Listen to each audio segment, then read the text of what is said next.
Hello everyone, I'm Norman Wahlberger and thanks for joining me on this adventure.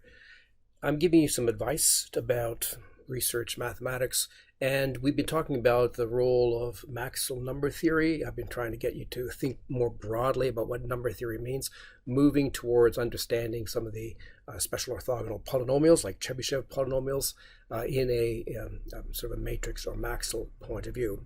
So the next step in that is to look at the spread polynomials, which arguably, and in my opinion certainly, are more fundamental than the Chebyshev polynomials of the first kind, which they essentially replace.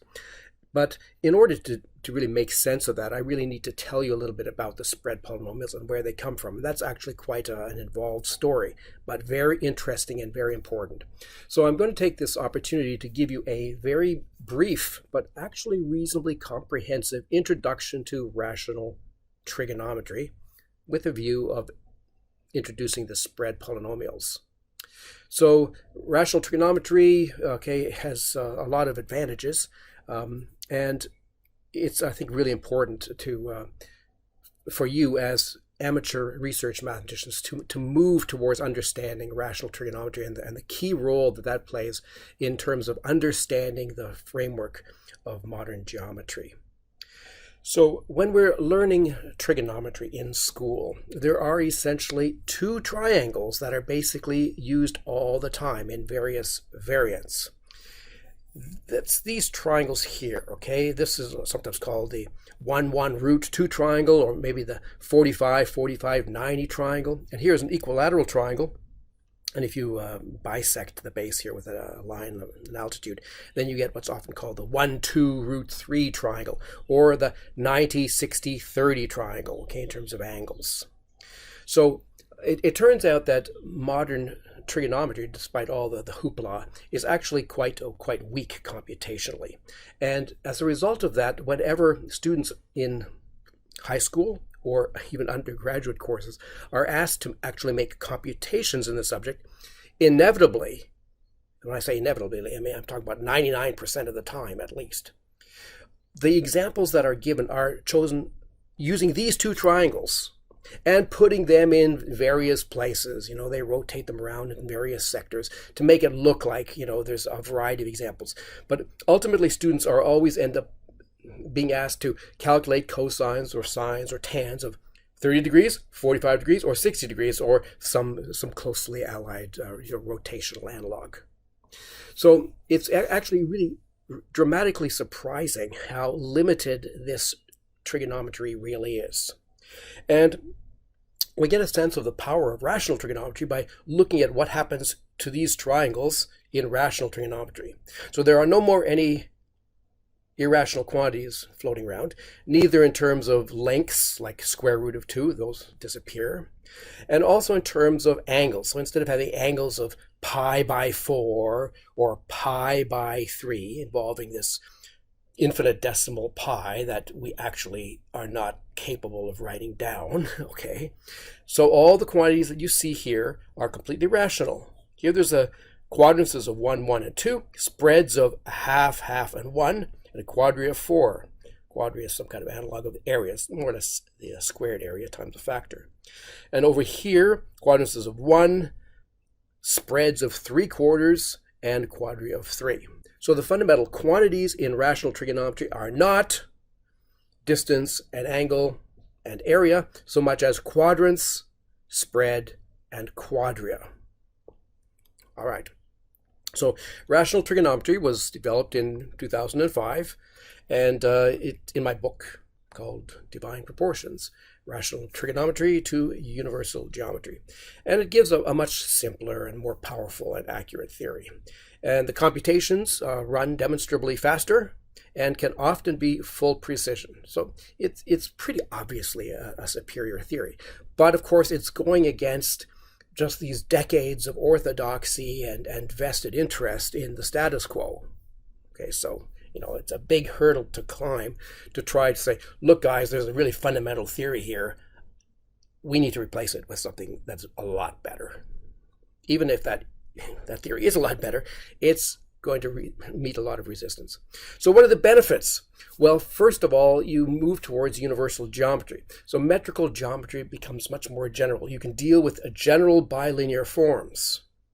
And in particular, for a physicist, you get new understandings of relativistic geometry, because ultimately the same trigonometry that works in Euclidean geometry works in relativistic or Einstein-Minkowski geometry too, once you set things up correctly. So that's a very powerful tool for physicists. You get chromogeometry, which you will know perhaps is remarkable threefold symmetry in planar geometry. It just opens up all kinds of new doors for investigation. And we get an attractive and much more general approach to hyperbolic geometry, as well as spherical and elliptic geometry. So those entire subjects have now been transformed from this rational trigonometry point of view. And if you watch my various series, you can find out all about hyperbolic geometry, for example. And one of the other things that it does is it sort of theoretically very clearly separates the geometry of triangles from this separate issue of uniform motion around a circle.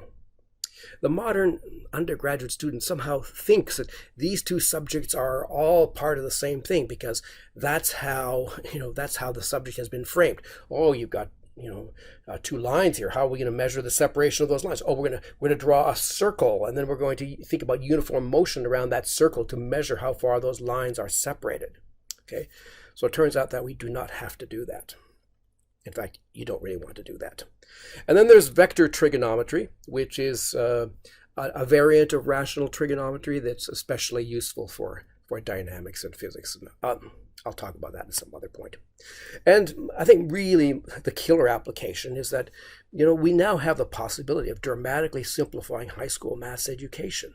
I mean, trigonometry is a stumbling block for so many generations of students. All these formulas, cosine, sine, secant, cosecant, and their inverse functions, and all these various relations. There are all these sort of identities that they're supposed to learn. And the honest reality is that, in fact, to develop this thing sort of logically, coherently, you really need a prior theory of calculus. Okay, so this crucial fact is carefully kept away from students. And so they're made to pretend as if this is some kind of elementary theory, but actually, logically, you require a theory of calculus in order to define these arc lengths of circles upon which the angular theory is based. I'm sorry, but that's just the way it is. So it's kind of a logical cheat. And I think as a result of that, it's not a surprise that many students are sort of alienated from mathematics because of it. Okay, so rational trigonometry. I'm going to give you a very concise approach to it using a prior theory of linear algebra. Okay, so I'm going to assume that you know something about vectors, and in particular, dot products or inner products or scalar products on a vector or linear space. So we'll stick with 2 dimensions, but it works in 3 dimensions and higher dimensions too. So the starting point is a dot product, let's say. For example, you have a vector x1, y1, another vector x2, y2. The dot product is the number x1, x2 plus y1, y2. That's the Euclidean familiar dot product. But if you replace the plus sign with a minus sign product, that's more in tune with physics and relativistic physics. And in 3 dimensions, well, there's all kinds of variants. But for example, the dot product of these vectors might be x1, x2 plus y1, y2 plus z1, z2. That would be a Euclidean version, or if we replace the plus sign here with a minus sign, we'd get some relativistic version. Okay, so everything rests on this initial dot product. Okay, then the first key definition is the quadrance of a vector, a measure of how big the vector is. And the definition is that the quadrance of a vector v is just v dot v. Now, it's totally remarkable that it took till 2005 for someone to say, hey guys, maybe this is an important quantity and maybe it should have a name of its own. Up till that time, people called it something like, oh, that's the squared length, which is just like, mind-bogglingly silly, because the length of the vector is obtained by taking the square root of the quadrants. So the quadrants really comes first. That's what you can actually compute. And then If you can take a square root, which most of the time you can't, then you end up with a length. But you see, the length is secondary to the quadrants. The quadrants is the principal theoretical and computational quantity. So clearly it should have a name. And then the quadrants between points A1 and A2, say in the plane or in space, it's just the quadrants of the vector between them, A1, A2. And it doesn't matter if it's in this direction or this direction, because if you replace v with minus v, the quadrants doesn't change. So for example, in the Euclidean plane, we get the usual formula for the quadrants between 2 points. Okay, the quadrants between the point x1, y1 and the point x2, y2 is x2 minus x1 squared plus y2 minus y1 squared.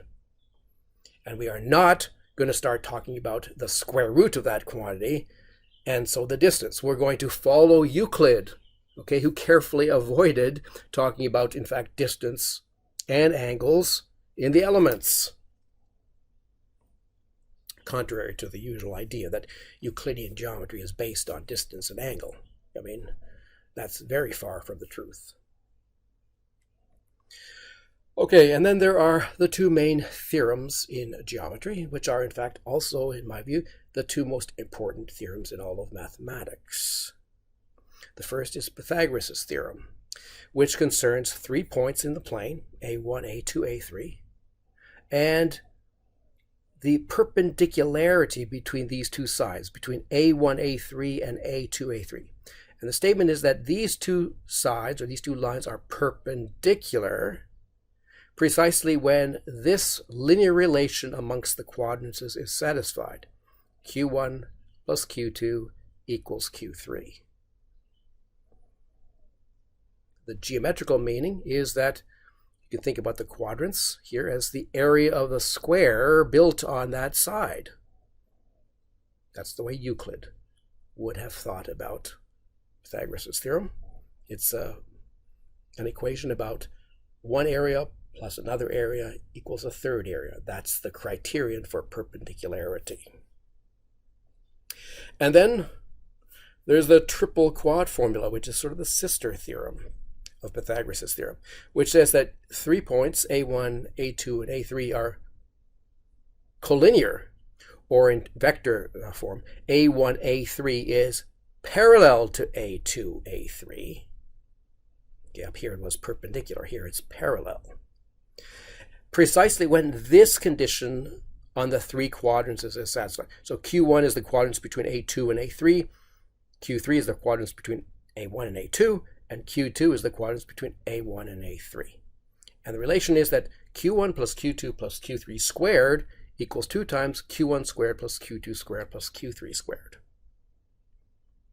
Now that's considerably more complicated than the Pythagorean relation, yes.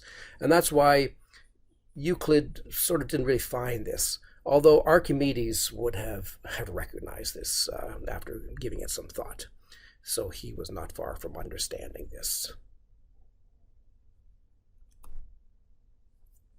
Okay, so that's with quadrants. Now, the crucial sort of new idea is, how are you going to talk about the separation between two lines? Something that's more algebraic, that you can actually compute, that you can actually work with concretely and precisely. And that's the notion of spread. So you have two vectors in the plane, say v and w. The spread S between these vectors is defined as follows.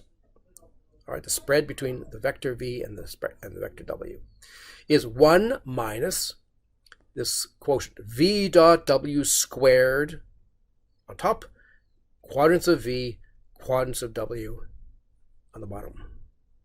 Or in terms of dot products, 1 minus v dot w squared over v dot v times w dot w.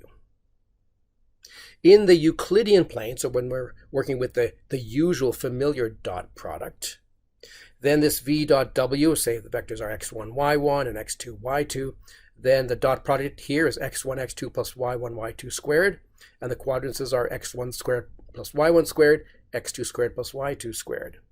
And then there's a beautiful identity that goes back probably to Diophantus, but certainly Fibonacci knew it, that says you can rewrite this, okay, as x1 y2 minus x2 y1 squared over the same thing, x1 squared plus y1 squared times x2 squared plus y2 squared. This is a hugely important identity, so if you have not seen it before, please stop and verify that it actually is true by expanding appropriately. Now, once we have the spread between two vectors, well, then we can extend that to a spread between lines. Because if you scale either of these vectors, v and w, say you multiply v by a factor of 3, then this numerator here gets multiplied by a factor of 3 squared, and the denominator also gets multiplied by a factor of 3 squared. So the entire thing doesn't change. So things are independent of scaling of the vectors involved. So it really is a notion of spread between lines. And here is something of a spread protractor. Okay, so if there's a horizontal line and then you have some other line, okay, so here it might be a spread of 0.1, 0.2, 0.3, 0.4, 0.5, that's like 45 degrees, up to a spread of 1, that's perpendicular, and then it goes back down again symmetrically down to 0. So from 0 up to 1, but it's not like an angle. You see that these things are not sort of uniformly spread out. It's different, but it's more beautiful. Now there's an important geometrical interpretation of the spread, okay, which you get from this second formula, the one involving that identity of Diophantus. The formula that the spread between x1, y1, x2, y2 is x1, y2 minus x2, y1 squared over the product of the quadrances. So when we write it this way, we can recognize that what's in the numerator here is really just the determinant of the matrix formed by these two vectors squared. And that's an interpretation of, that's the area of that parallelogram squared. So what we have here is a way of thinking about the spread between formed by two vectors, that you're taking the parallelogram that they form and looking at the square of the area and normalizing that, making it invariant under scaling, right? Obviously, if you increase v or w in the same direction, well, that parallelogram is going to get bigger by sort of quadratic factors. But if you put quadrants of v, quadrants of w in the numerator, then that's going to make that independent of scaling. So another way of thinking about what the spread is, it's just a normalized squared area of a parallelogram. And that kind of makes it obvious that if the two vectors are parallel, the spread is 0, and then the spread is going to sort of increase up to a maximum of 1, and then it's going to decrease back to 0. Now, Paul Miller of the Isle of Wight, who is one of my regular viewers and supporters, some years ago came up with a remarkably different and simple way of calculating spreads, which is quite beautiful. So his spread protractor runs this way. You take a semicircle, okay, whose diameter is marked out by a ruler from 0 to 1, okay, just a linear scale. And you're imagining that one of your lines that you're interested in measuring is horizontal along here, and the other line is emanating from this rightmost endpoint on the circle. Okay, so that's the blue line. And we're interested in the spread between the horizontal and the blue line, the spread S. Now on this semicircle, you see currently a uniform scaling, but in fact that uniform scaling is irrelevant, okay? That's not really necessary. That's just to give you an idea.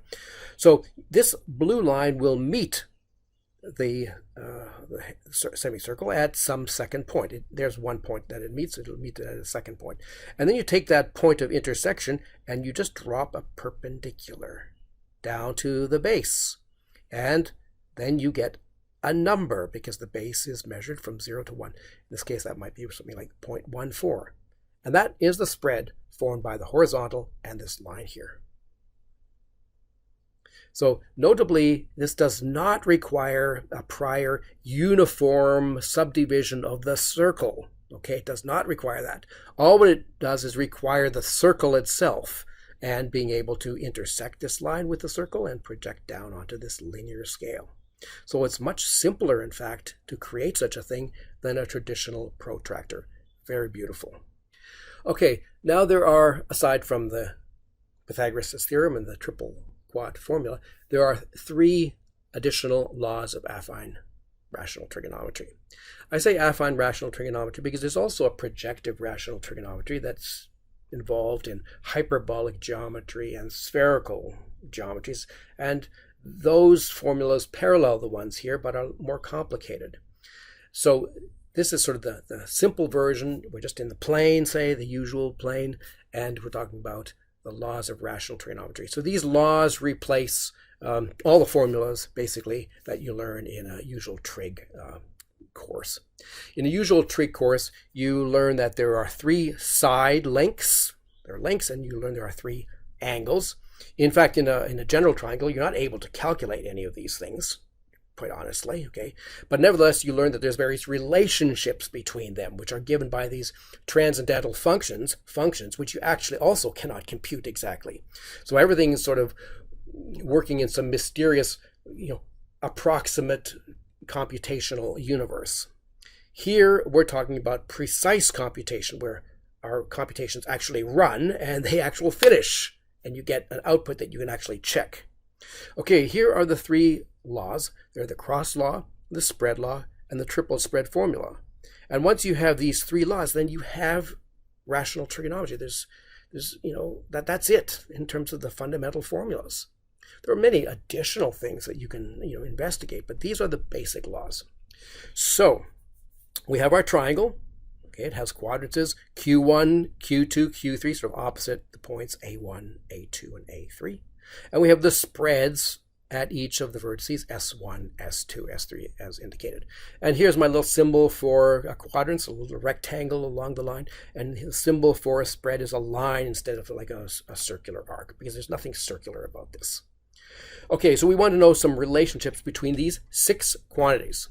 The cross law says that if we are interested in the 3 quadrances and one of the spreads, say S3, although you could easily write down the corresponding other 2 cross laws. There's a relationship between the spread S3 and the 3 quadrances, and that is that Q1 plus Q2 minus Q3 squared, Q3 because it sort of corresponds to S3, equals 4Q1 Q2 times 1 minus S3. So for example, if you know the 3 quadrances, then you have essentially a linear equation to solve for S3. You might want to compare that with how easy it is to find the angle of a triangle if you're in possession of the 3 sides in terms of lengths. The spread law says that S1 over Q1 equals S2 over Q2 equals S3 over Q3. Notice that there are no transcendental functions floating around. It's just one number over another number equals another number over another number, etc. And finally, the triple spread formula, which is the most complicated one, is the relationship between the 3 spreads S1, S2, and S3. And it's a lot like the triple quad formula, except it has this additional cubic term. So the formula is S1 plus S2 plus S3 squared equals 2 times S1 squared plus S2 squared plus S3 squared plus 4 S1, S2, S3. So altogether a cubic relation amongst the 3 spreads formed by a triangle. This is in contrast with the angular formula that says that if you have 3 angles, say alpha 1, alpha 2, alpha 3, then alpha 1 plus alpha 2 plus alpha 3 equals, what is it? 3.1415926, and then it goes on for forever. Okay, that's the law that this is replacing. This is just hugely simpler than that law involving that infinite decimal pi that we don't actually really know about. Okay, There's a special case of the spread law. Here's the spread law again, where you have a right triangle, say where the third spread here, S3, is 1. That's that perpendicularity, okay? Then in that case, if S3 equals 1, then you can solve for S1 and S2. Then S1 is just Q1 over Q3, and S2 is Q2 over Q3. So this is sort of telling us that in such a right triangle, we can think about the spread S1 as being a ratio of quadrances, like opposite quadrants over hypotenuse quadrants. So if you have learned some ordinary trigonometry, this is like, sine squared, okay, of an angle. But there's no sines. It's just simple. And then Pythagoras' theorem, that would be Q1 plus Q2 equals Q3. So that has the form that can sort of just be rewritten now as S1 plus S2 equals 1. So that's a property of a right triangle, that this spread plus this spread always add up to 1. Okay, that's essentially equivalent to Pythagoras' theorem. Okay, what I want to do now, it will take just a little bit of time, but it's, I think, really well worth doing, is to actually show you proofs of these three laws. Okay, so I want to impress upon you that from a logical point of view, this is all self-contained, and that we don't have to invoke geometry and Euclidean geometry or some kind of calculus ideas. So if you actually think about the usual cosine laws and sine laws, etc., for ordinary trigonometry, the actual proofs of those are somewhat delicate. Here it's all just basic linear algebra, relying on the nice linear properties of the dot product that we're starting with. And we frame it in terms of the dot product, making the laws quite general. Okay, so let's look at the cross law. Okay, here's a proof of the cross law. Okay, it's not that hard. You really should go through it line by line. So listen very carefully to what I'm going to say now. Okay, so we're looking at this third quadrants Q3. Okay, it's the quadrants between A1 and A2. So it's the quadrants of the vector A1, A2. Now the vector A1, A2 can be written as the vector A3, A2, that vector there, minus A3, A1. Okay, this vector minus this vector is the same as that vector. So the quadrants of it is that vector dotted with itself. Now when you dot this difference with this difference, there's four things that happen. You have A3, A2 dotted with itself. That's just quadrants Q1. Okay, because A3, A2, that's that vector there. Its dot product with itself is Q1. And you also have A3, A1 dotted with A3, A1 with altogether a plus sign. That's going to give you a Q2. And then you're going to get minus 2 times the other terms, the A3, A2 dotted with A3, A1. There's going to be 2 of them because this thing dotted with this is the same as this thing dotted with this. There's a minus sign. Now, what is this S3? So S3 is 1 minus the dot product of the vector A3, A2 with A3, A1, all squared, divided by the quadrances of those vectors, which is Q1 and Q2. So it's 1 minus this dot product, but we've just figured out what this dot product is, right? If we bring this to the other side, then we see that this dot product is Q1 plus Q2 minus Q3 all over 2. So we can replace this thing here with Q1 plus Q2 minus Q3 all over 2. And when we square it, we get this thing squared, and there's a 4 that appears down there. And then you just clear denominators of this thing here, and you get Q1 plus Q2 minus Q3 squared equals 4 Q1 Q2 times 1 minus S3. So all students of mathematics should go through this proof line by line, making sure that they absolutely understand that it works and it's completely general. Great. Okay, now let's go to the spread law.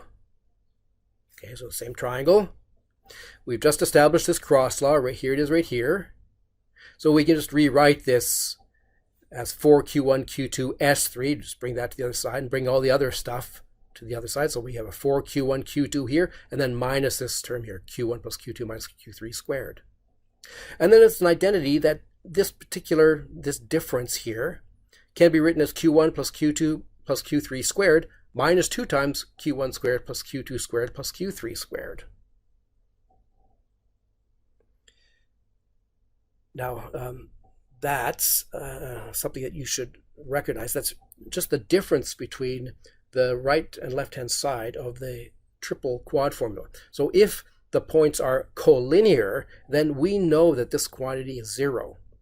So the non-zero-ness of this quantity is some kind of reflection of how non-collinear these points are. So we actually define this quantity A as the quadrea of the triangle, and it turns out to be 16 times the area of the square, but that's an aside. What's important for our proof is to note that this quantity here is actually symmetrical in Q1, Q2, and Q3.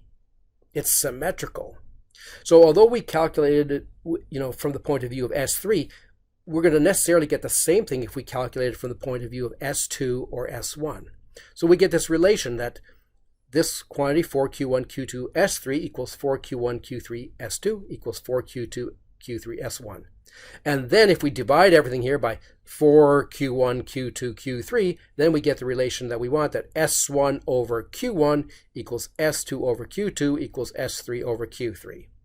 And as an added benefit, we find out what that common ratio value is. It's the quadrea over 4 times q1, q2, q3. Again, well worth spending half an hour, if that's required, going through it line by line, making sure you understand everything about this. Okay, it's completely watertight. We're not relying on any geometry off the page or some prior understanding of Euclidean geometry. No. Okay. And finally, the triple spread formula, the last of our 3 laws. So we've just established the spread law. S1 over Q1 equals S2 over Q2 equals S3 over Q3. And let's write that as 1 over D. So we know what that, we could write out what that D is, but we don't really need to know what it is. It's just some placeholder that we're going to use for the algebra. Okay, so then we can replace these things here by writing Q1 equals D times S1, Q2 equals D times S2, and Q3 equals D times S3. And now when we sub this into the cross law, there's the cross law, okay? So we replace Q1 with D times S1, so there's a DS1 that appears here, there's a DS2 that appears here, there's a minus DS3 that appears here, etc. There's a DS1 that appears here, there's a DS2 that appears here. Okay, then altogether on the left-hand side, there's going to be a D squared common factor, and then S1 plus S2 minus S3 all squared. On the right-hand side, there's going to be another D squared term coming from these things. So it's a 4, an S1, S2 times 1 minus S3. And now the 2 D squareds on either side cancel, and we're left with just a single relation just involving the S's, S1, S2, S3. And that's a version of the triple spread formula, but you can also just expand it and rewrite it in this more sort of obviously symmetrical form. This is a little bit longer, but it makes it more symmetrical. So this is the triple spread formula as a consequence of the spread law and the cross law. And that, ladies and gentlemen, is pretty well it. Those are proofs of the main laws of rational trigonometry. You might say, well, what about the Pythagoras theorem and the triple quad formula? So it turns out that those are consequences of the cross law. Okay, have a look here. If you have the cross law and S3 happens to be equal to 1, that's perpendicularity. Okay, then that side's going to be 0, so that's going to be 0. So that'll tell us that Q1 plus Q2 equals Q3. And conversely, if Q1 plus Q2 equals Q3, that'll be 0, so that S3 will have to be 1. So the Pythagoras theorem is a consequence of the cross law. And the triple quad formula is what happens when S3 is 0. Okay, when S3 is 0, well, then this becomes 4Q1, Q2 just times 1. Okay, so then you get a relationship between Q1, Q2, and Q3, and that's just an asymmetrical form of the triple quad formula. Okay, so those first two results, which I said are the two most important theorems in mathematics, they are actual just consequences of the cross law, special cases when S3 equals 0 and 1. So that's it. It's a complete story. So that was probably about a half an hour's worth. That's probably a good place to stop. So in my next video, I'm going to carry on, and we're going to move towards understanding the spread polynomials in this lovely context.